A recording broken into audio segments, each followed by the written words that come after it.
नमस्कार दोस्तों, स्वागत है आपका अपने यूट्यूब चैनल स्टडी विथ एजे में। मैं आज आपके लिए लेकर के आई हूँ कक्षा 8वीं अंग्रेजी एड ग्रेड पुस्तिका, जिसमें आज हम पढ़ने जा रहे हैं पार्ट 1 लेसन 1। उसके पहले मैं आपको जानकारी देना चाहूँगी, हमारे इस चैनल में आपके लिए सभी विषयों के आंसर, उत्तर पुस्तिका, सभी पाठों के सहित उपलब्ध है। तो जाइए सब्सक्राइब कीजिए, लाइक एंड शेयर कीजिए। साथ ही साथ आने वाली जो एग्ज़ाम में होगी आपकी अर्धवार्षिक, वार्षिक, त्रैमासिक, उनसे संबंधित कॉपी जानकारियाँ आपको मिलेंगी, पेपर मिलेंगे, जिन्हें आप पढ़ करके अपनी परीक्षा में अच्छे नंबर लेकर के आ सकते हैं। तो चलिए अब हम देखते हैं इसमें क्या दिया है हमारे पाठ में आज। अंग्रेजी एड ग्रेड अभ्यास पुस्तिका, यह अभी की पुस्तक है जो 25-26 में चल रही है, सत्र 25-26 के लिए। चलिए अब हम इसमें आगे देखते हैं। लेसन 1 दिया है अनदर चांस, इट मीन्स एक और मौका। चलिए इसमें क्या दिया है इसके बारे में देखते हैं हम। सबसे पहले हम देखते हैं यहाँ पे मल्टीपल चॉइस क्वेश्चन, यानी कि MCQs जिसे कहा जाता है, सही विकल्प चुनकर लिखें। प्रश्न पहला दिया गया है द पोएम इज अबाउट। तो पोएम किसके बारे में है? सी आंसर है इसका, अनदर चांस के बारे में, दूसरे मौके के बारे में। प्रश्न दूसरा यहाँ पर दिया हुआ है the poet of the poem another chance is. Poet यानी कि कवि या कवित्री कौन है? तो इसका आंसर है ए, हेलेन स्टेनर राइस, है ना। हेलेन स्टेनर राइस इसके कवि है। तो ये प्रश्न तीसरा दिया है if you need to make a new start what should you have. अगर आपको नई शुरुआत करनी है तो आपको क्या करना पड़ेगा उसके लिए? तो फर्स्ट दिया है deep desire, books, good friend, little sunshine. सबसे इसका उत्तर आएगा डीप डिज़ायर, यानी आपके पास गहरी इच्छा शक्ति होनी चाहिए ताकि हम कुछ नई शुरुआत कर सके। प्रश्न चौथा यहाँ पर दिया हुआ है the rhyming word of start.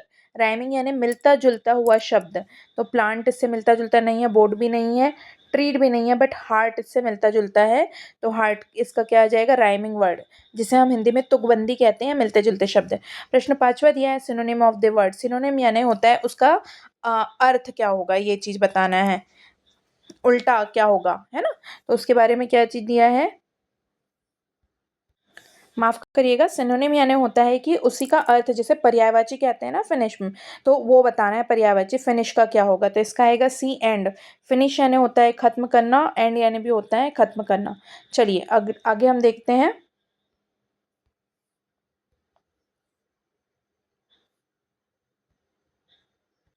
प्रश्न छठवां यहाँ पर दिया हुआ है ब्लैंक विल, रिक्त स्थान की पूर्ति करना है आपको, खाली स्थान भरना है। Blank with all our heart, तो क्या करना है? टू ट्राई, कोशिश करना है पूरी दिल से, ठीक है। प्रश्न सातवां दिया है यहाँ पर so never give up in blank. तो कब नहीं करना है? डिसअपेयर, यानी कि हमें छोड़ना नहीं है चीज़ों को। आगे दिया हुआ है प्रश्न आठवां complete the word. Complete word करना है, तो यहाँ पे क्या दिया हुआ है? बी ब्लैंक दिया है, जी दिया है, जी। तो इसका पूरा आएगा बिगिनिंग। आप देख सकते हैं यहाँ पे कौन कौन से अक्षर, लेटर्स आपको भरना है, ठीक है। आप यहाँ पे देख सकते हैं प्रश्न 9वां में rhyming word for living is winning. Living यानी कि जीतना, जीना, तो विनिंग यानी जीना और जीतना वही होता है, ठीक है। प्रश्न 10वां यहाँ पे आप देख सकते हैं क्या दिया हुआ है यहाँ पर कि एंटोनिम ऑफ ऑलवेज। ऑलवेज का एंटोनिम यानी कि उल्टा शब्द क्या होगा? नेवर। ऑलवेज यानी हमेशा, नेवर यानी कभी नहीं। आगे हम देख रहे हैं यहाँ पे शॉर्ट क्वेश्चन आंसर दिया हुआ है, निम्नलिखित प्रश्नों के उत्तर एक शब्द या एक वाक्य में लिखना है। तो प्रश्न 11वां दिया है write 2 words from the poem that starts with the letter B and W. B से 2 लेटर लिखना है और डब्ल्यू से 2 लेटर लिखना है। तो इसका आंसर यहाँ पे दिया हुआ है 2 words from the poem starts with the B and W are blessed and wind, ठीक है। चलो आगे क्या दिया हुआ है what do we need to make a brand new start, ठीक है। एक अच्छी नई शुरुआत के लिए क्या करना है? तो we need to have a strong desire, यानी कि कड़ी इच्छा शक्ति होनी चाहिए, दृढ़ इच्छा शक्ति होना चाहिए। To try once again with all our heart to make a brand new start, यानी हमारे दिल से पूरी कड़ी इच्छा शक्ति होनी चाहिए, ठीक है, नई शुरुआत करने के लिए। प्रश्न तीसरा दिया है right the antonym of the given word. Fresh दिया हुआ है, इसका एंटोनिम लिखना है। तो फ्रेश यानी होता है ताज़ा, और जैसे कि एंटोनिम यानी उल्टा बोला है तो इसका आएगा स्टेल। स्टेल यानी होता है बासा या फिर बुझा हुआ, ठीक है। प्रश्न 14 यहाँ पे दिया हुआ है, right words that rhyme with the following words. तो हमें क्या लिखना है, वे का राइमिंग यानी मिलता जुलता लिखना है। तो वे यानी होता है रास्ता, से यानी होता है कहना, विनिंग लिखा है यानी जीतना, बिगनिंग यानी होता है शुरुआत।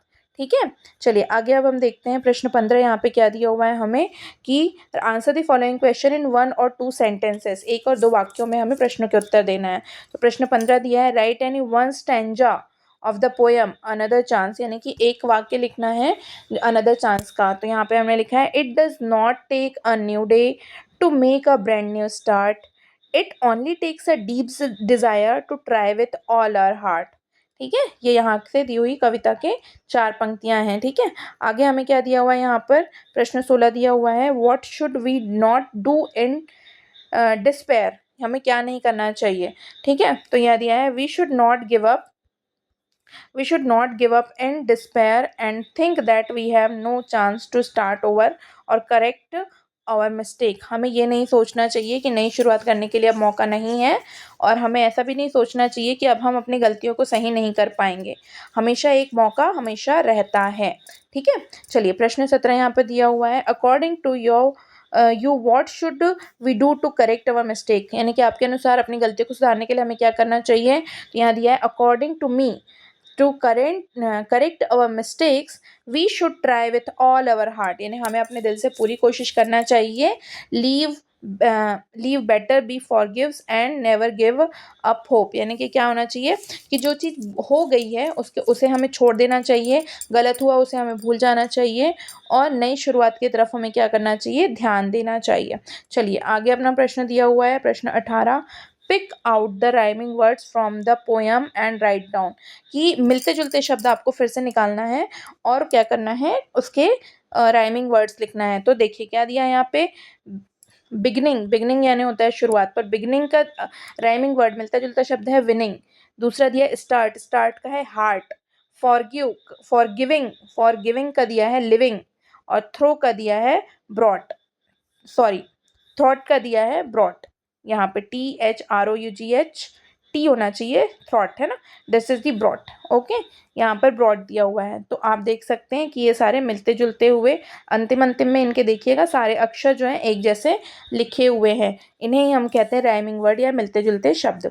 चलिए आगे अब हम देखते हैं प्रश्न 19 में, your brother has not performed well in the last cricket match, write a letter to motivate him to perform well in the next match. बोल रहा है यहाँ पर कि बता रहा है कि आपके भाई ने मैच में अच्छा परफॉर्म नहीं किया है, तो उसे एक लेटर लिखना है ताकि अगले मैच में वो अच्छी तैयारी कर सके, अच्छे से पढ़ सके। तो हम कैसे लिखेंगे, मैं देखते हैं यहाँ पर, डियर ब्रदर, नोट लिखने बोल रहा है वो हमें, है ना, लेटर लिखने। I know you are feeling down about the last cricket match, but don't let it go get to you. हम बोल रहे हैं ऐसे कि मैं जानता हूँ कि तुम बुरा फील कर रहे हो जो लास्ट मैच तुम्हारा हुआ है उसके बारे में, तो बोल रहा है उसे अब छोड़ दो। बट आगे बता रहा है वो, every player has of day, यानी हर खेलने वाला जो व्यक्ति होता है, खिलाड़ी के लिए एक दिन होता है जब उसे अच्छा नहीं जाता। And what truly matters is how you bounce back, और बल्कि डिपेंड ये करता है कि तुम दोबारा कैसे उठ करके आगे आते हो। ठीक है, आगे वो बोल रहा है कि remember all the hard work you have put in, your dedication and your talent, जो जितना भी तुमने अपनी कोशिश करी है, तुमने अपनी मेहनत की है, वो एक दिन तुम्हें ज़रूर मिलेगा तुम्हारी मेहनत और कोशिश के through. You are fantastic player, तुम बहुत अच्छे खिलाड़ी हो। And I have no doubt that you will shine in the next match, और मुझे बिल्कुल भी ऐसा नहीं लगता कि तुम फिर से हारोगे, फिर कुछ गलत होगा, तुम देखना पक्का आने वाले मैच में ज़रूर जीतोगे और आगे बढ़ोगे। ठीक है, तो इस तरह से हम क्या कर रहे हैं, अपने भाई को मोटिवेट कर रहे हैं। चलिए आगे अब हमें क्या दिया हुआ है, प्रश्न 20 दिया हुआ है, जिसमें हमें क्या करना है, देखना है, look at the picture and answer the question given below. ये पिक्चर यहाँ पर दी हुई है, यहाँ पर क्या दिए हुए हैं, कुछ हिरण बने हुए हैं, जंगल का चित्र दिख रहा है, घास बनी हुई है। तो चलिए इसका प्रश्न क्या दिया है देखते हैं हम। यहाँ पर प्रश्न दिया है, द पिक्चर शोज अस अ, किसके बारे में दिया है, बी जंगल के बारे में दिया है, ठीक है। सेकंड दिया है which animal do you see in the picture, कौन सा एनिमल देख रहे हो, डियर एंड वाइल्ड डॉग, हिरण और जंगली कुत्ता हम देख रहे हैं यहाँ पर, ठीक है। आगे दिया हुआ है यहाँ पे तीसरा प्रश्न दिया हुआ है how many trees are there, तो कितने ट्री है वहाँ पे, 1 ट्री था ओनली, ठीक है।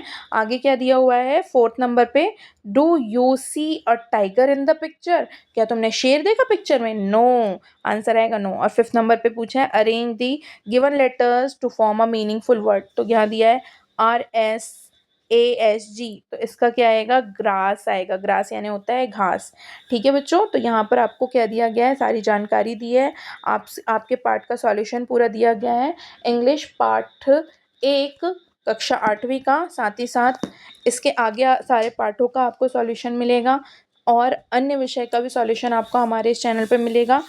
आपकी वार्षिक, अर्धवार्षिक, त्रैमासिक जो भी परीक्षाएं होने वाली उससे संबंधित आपको सारे प्रश्न पत्र मिलेंगे, हल पुराने प्रश्न पत्र मिलेंगे, जिससे आप पढ़ करके अच्छे नंबर ला सकते हैं। तो अपना हमारा ये चैनल सब्सक्राइब कर लीजिए, लाइक कीजिए, शेयर कीजिए और खूब पढ़ाई कीजिए। धन्यवाद।